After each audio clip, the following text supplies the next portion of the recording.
पौराणिक कथाओं के अनुसार महाभारत युद्ध में लाखों योद्धा वीर गति को प्राप्ति हुए थे।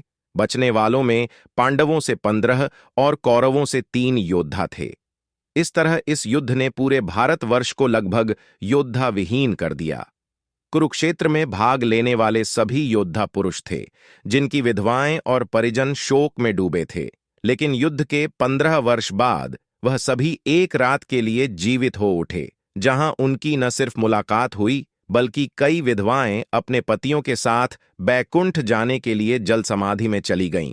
आइए जानते हैं महाभारत युद्ध के बाद आखिर क्या हुआ। महाभारत के आश्रमवासी पर्व के 33वें अध्याय में वर्णन है कि युद्ध के बाद युधिष्ठिर हस्तिनापुर के नरेश बने और 5 भाइयों के साथ राजकाज चलाते हुए ज्येष्ठ पिता धृतराष्ट्र, माता गांधारी और कुंती की सेवा करने लगे। सेवा से प्रसन्न धृतराष्ट्र गांधारी करीब 15 वर्ष में अपने पुत्रों के शोक से उबर गए। मगर एक दिन धृतराष्ट्र ने युधिष्ठिर से कहा कि पुत्र, हम बचा जीवन वन में बिताना चाहते हैं, हमें जाने दो। इस पर युधिष्ठिर दुखी हो गए, लेकिन विदुर के समझाने पर मान गए। अगले दिन धृतराष्ट्र, गांधारी, कुंती, विदुर और संजय तपस्वी का रूप धारण कर वन चले गए। इस बीच पांडवों की देखभाल से हस्तिनापुर की प्रजा खुश थी, मगर युद्ध में विधवा हुई स्त्रियां अक्सर शोक में रोती रहती थीं। कुछ समय बाद एक दिन सहदेव को मां कुंती से मिलने की इच्छा हुई, तो भीम, अर्जुन, नकुल और उनकी पत्नियां कुंती से मिलने के लिए आतुर हो गईं। अगले दिन पांडव द्रौपदी को लेकर वन के लिए निकले, तो हस्तिनापुर निवासी भी साथ चल दिए। इनके साथ उन योद्धाओं की विधवा भी थीं जिनके पति महाभारत युद्ध में मारे गए थे। वन पहुंचकर जनता भी धृतराष्ट्र और कुंती के आश्रम के आसपास रहने लगे।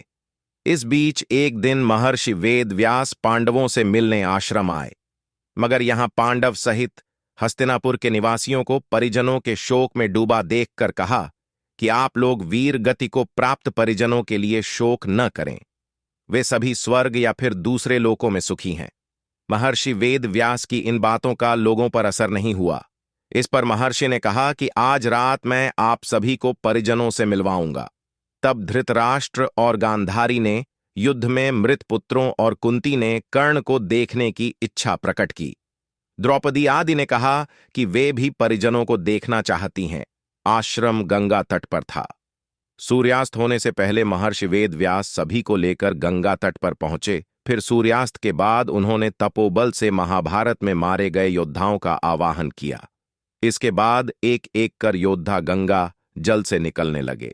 थोड़ी ही देर में भीष्म, द्रोणाचार्य, कर्ण, दुर्योधन, दुशासन, अभिमन्यु, धृतराष्ट्र के सभी पुत्र, घटोत्कच, द्रौपदी के 5 पुत्र, राजा द्रुपद, धृष्टद्युम्न, शकुनि, शिखंडी आदि वीर जल से बाहर निकल आए। महर्षि वेदव्यास ने धृतराष्ट्र गांधारी को दिव्य नेत्र दिए। मृत परिजनों को सामने खड़ा देख पांडव समेत हस्तिनापुर के सभी निवासी खुश हो गए। फिर सभी ने परिजनों से बात की। तब विश्वास हुआ कि उनके परिजन मृत्युलोक के सभी कष्टों से मुक्ति पाकर अपने अपने लोकों में रह रहे हैं। इसके बाद सभी के मन भरा शोक खत्म हो गया। एक रात की मुलाकात के बाद मारे गए योद्धा एक एक कर गंगाजल में डुबकी लगाकर गायब होने लगे। यह देख महर्षि व्यास ने विधवा स्त्रियों से कहा कि जो स्त्रियां पति के साथ उनके लोक जाना चाहती हैं, वे गंगा जल में जीवन त्याग कर जा सकती हैं। इतना कहते ही सभी विधवा स्त्रियों ने गंगा जल में डुबकी लगाकर जीवन त्याग दिया और पति के लोक चली गई। तो दोस्तों, वीडियो अगर पसंद आया हो तो वीडियो को लाइक और चैनल को सब्सक्राइब कर दे। आपका एक लाइक शेयर हमें आपके लिए नए वीडियो लाने के लिए प्रेरित करता है। और आपने अगर हमारे चैनल को पहले से सब्सक्राइब करके रखा है तो आपको बहुत बहुत धन्यवाद। तो चलिए हम मिलते हैं किसी और एक इंटरेस्टिंग वीडियो में। तब तक के लिए राम राम।